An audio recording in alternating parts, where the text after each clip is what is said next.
ہمیں یاد ہے بچپن میں تبلیغی جماعت ہمارے محلے میں آئی تو ہم گشت کے لیے نکلے. میں چھوٹا تھا تو ان کے ساتھ نکل گیا گشت کے لیے. ابھی ہم گشت کے لیے نکلے ہیں تو ہم نے ایک صاحب کو آتے ہوئے دیکھا. وہ دروازے سے نا, جو مین گیٹ ہے, جو ہمارے کراچی کی اصطلاح میں جس کو چوڑی گلی کہا جاتا ہے, وہ چوڑی گلی سے وہ گھر کے اندر داخل ہوئے. کراچی میں اکثر گلیاں ہوتی ہیں, ایک چوڑی گلی ہوتی ہے, ایک پیچھے پتلی گلی بھی ہوتی ہے جس کو گندی گلی بھی کہتے ہیں. اس میں لوگ اکثر کچرا وچرا ڈالتے ہیں. اکثر جگہوں پر وہ پتلی گلیاں بھی ہوتی ہیں. تو ہم نے دیکھا کہ وہ مین گیٹ سے ہمارے سامنے داخل ہوئے. جیسے ہی وہ داخل ہوئے فوراً جماعت پیچھے پہنچ گئی, دروازہ بجایا, ان کا نام لیا کہ بھائی وہ صاحب اندر ہیں. ایک بچہ آیا, بچے سے پوچھا بیٹا ابو ہیں گھر پہ؟ بچہ بھی بڑا ہوشیار تھا, وہ اندر گیا پوچھنے کے لیے ابو سے کہ آپ ہیں یا نہیں ہیں. ٹھیک ہے, ہم نے تو جاتے ہوئے دیکھا تھا. اب وہ بچہ اندر سے پوچھ کے آیا, کہنے لگا کہ ابو گھر پہ نہیں ہے.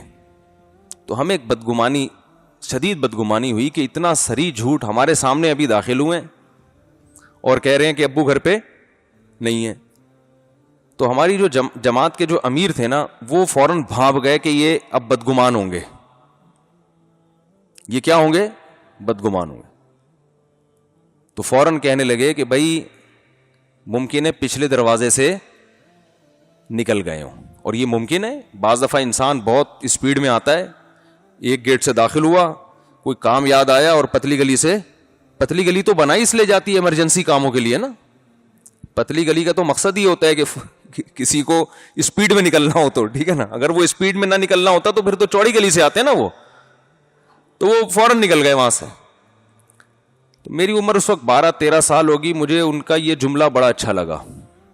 میں نے کہا دیکھو یہ ہے تربیت, یہ ٹریننگ کر رہے ہیں, تربیت دے رہے ہیں کہ بدگمانی جب تک 1% بھی امکان ہے, امکان تو تھا, جب تک 1% بھی چانس ہے کسی کی بات کو صحیح مطلب پہ لے جانے کا, تو اس وقت تک اس کی بات کا صحیح محمل تلاش کیا جائے گا.